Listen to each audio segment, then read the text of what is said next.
outside Marikana, women have again been at the forefront of that.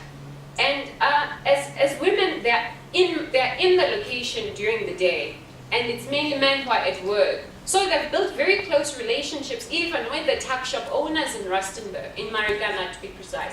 And so it's them who've again been going to some of the tuck shop owners, asking for them to help with money that we'll pay when we'll pay for this food when we get money. So again, in sustaining this strike, I feel like the role of women has been downplayed, yet it's been very essential. And this cannot be seen as just women fulfilling their spousal duties.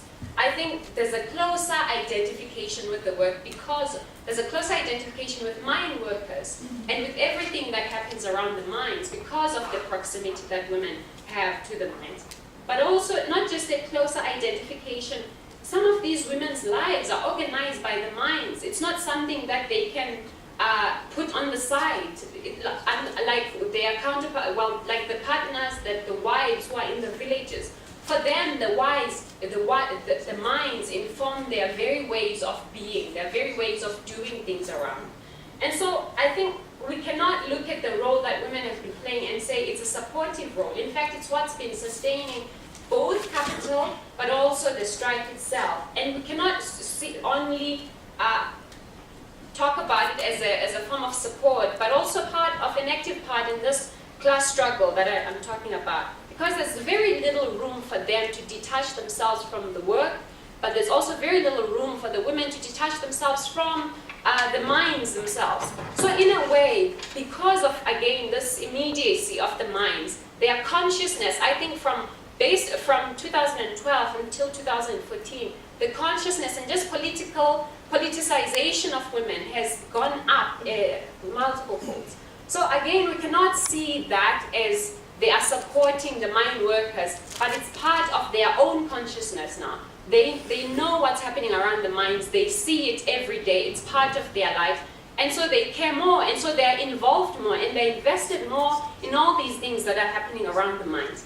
So I think the point I really want to make in closing is that women in Marikana have been very active, both in production, in reproduction, and by extension in production, but also in the strike action, and we cannot lose the role and the things that they've done to sustain the strike, and also for the benefit of capital, the things that they've done to benefit directly capital. I think that's anything. Thanks.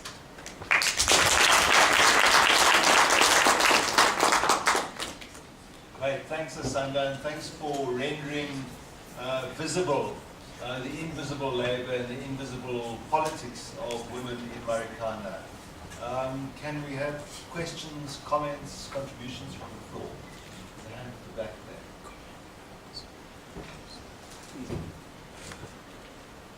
Thank you, Program Director. My name is Tsina Masachana. I'm from the Cooperative Governance and Traditional Affairs. I'm an employee responsible to make sure that women are not undermined. I will start by saying in my comment that it's so much unfortunate that this seems to be a sort of a complaint. And I think it's a complaint that needs to be addressed. Addressed by whom? In government, we have the Ministry of Women, Children and People Living with Disability. We have political organizations or formations like the Progressive Women of South Africa. We have the Gender Commission. And I'm not sure in terms of the engagement that has been done with these particular structures, because South Africa is a typical example of the country that cares for the total emancipation of women. The South African Communist Party, as the alliance partner of the governing party, will attest to this. And the whole presentation leaves everyone then with a question of saying, really, what is that needs to be done to make sure that these particular complaints are not consistently raised. We have almost every year a Women's Month, which is August. Fortunately now it's September and this particular issue or presentation is being brought immediately after the Women's Month. There is a mistake of thinking that Women's Month, it's only August. In South Africa, every day, every second, it's Women's Month. That will be my comment. Thanks, Dina. Kelly? Yeah, thanks, Asanda, for that reminder of who reproduces the mine workers. But I just wanted to ask you, you looked very much at women as partners, but in Marikana, of course, there are many women work seekers, many unemployed women, many single women who are not supporting mine workers. And I just wondered if you could talk about how they reproduce themselves and what their relationship is with the mine. And the other question I just wanted to ask is, are there women mine workers living in Marikana? And if they are, who reproduces them when they're down the mine doing the work? There was a hand here, yeah.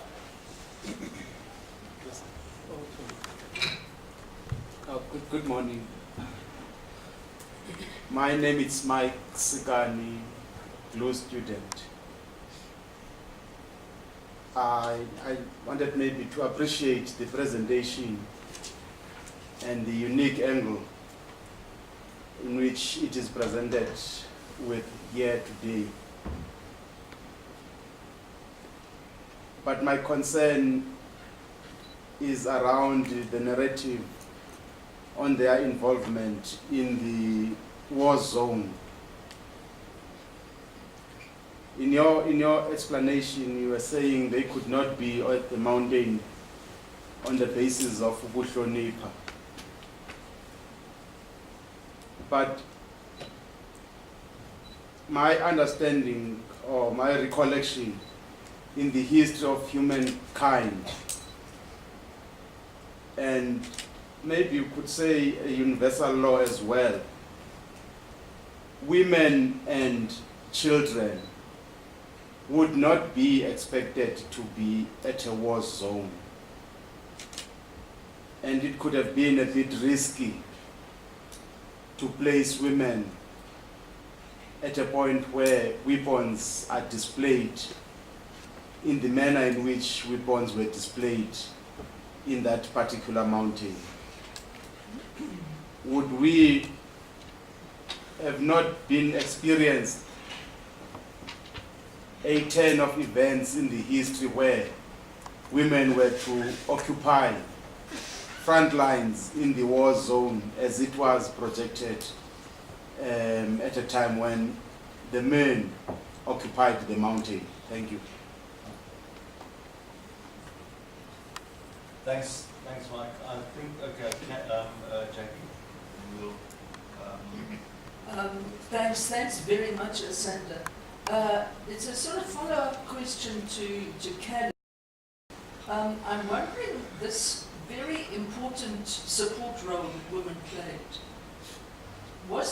how did they organize themselves? I mean, did they form any new women's organizations?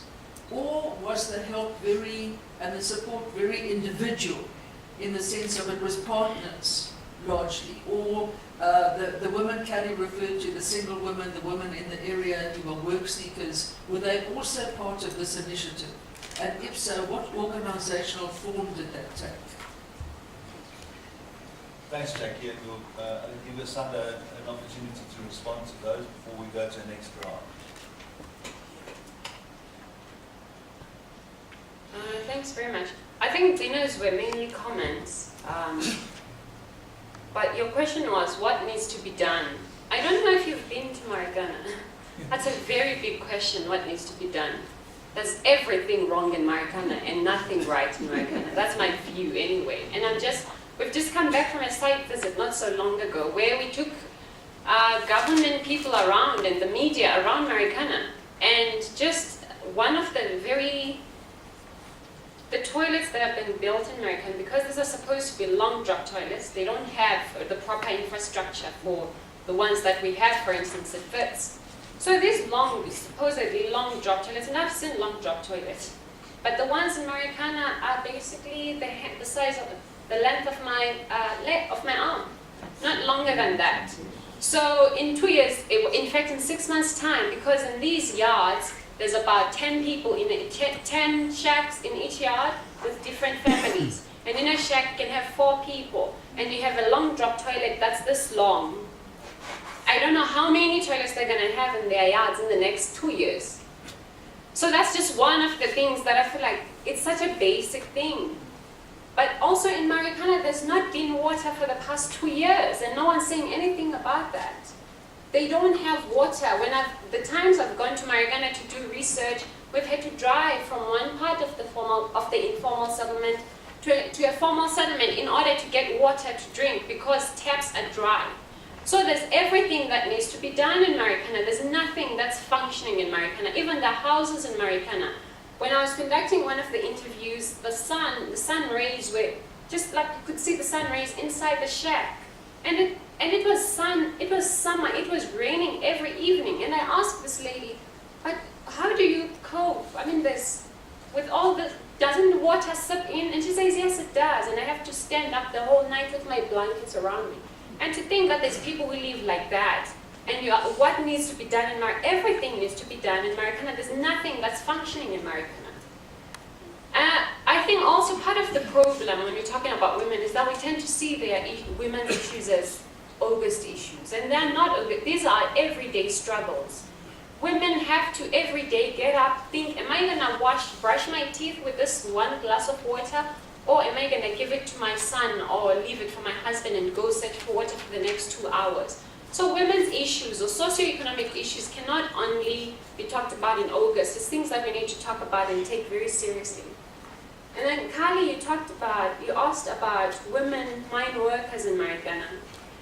There are very few from my experience, from the work that I've done. There were lots of them before the massacre, but they were working for labor brokers. They were not working directly for the mine. So there's women, so we're talking first of all I'm talking predominantly about the informal settlement. So a lot of the women who live in the informal settlement are not from Marikana, they're migrant women. And a lot of the mines around the area, part of what they're trying to push is to employ locals. But migrants don't qualify as locals because they don't have the right address. And also for you to be hired by a mine, you need a recommendation letter from the tribal authorities saying, yes, you are part of this community. Women are not able to, migrant women are not able to produce that letter. And so a lot of the women in the informal settlement are unemployed. They're not working. Very few of them are working for the mines, but they're working also through labor brokers, not directly. And you asked about, one thing I met very few women, in fact, in Marikana who are not partners of men mine workers. A lot of them, this is another way in which they survive, through the help of mine workers. So they get to Marikana, within 2 months they have a boyfriend because they can't afford to pay the shack they're renting. So they need someone who's going to help them in that. And I'm not saying all of them, but I'm saying the ones I spoke to. So I can't really comment on some that don't have partners. But also this whole thing of partners, sometimes it's actually homeboys, sometimes not necessarily that it's a boyfriend or it's a husband, it's a homeboy. And you have an understanding with him of some sort. So in a way, for women to live and to be able to pay rent, to eat, they need the help of a man. Not all, but a lot of them. And you ask who reproduces the work of women mine workers, the few that I talked about. I think a lot from the interactions I had with the women, the villages, where they're coming from, the parents, the grandparents of their children.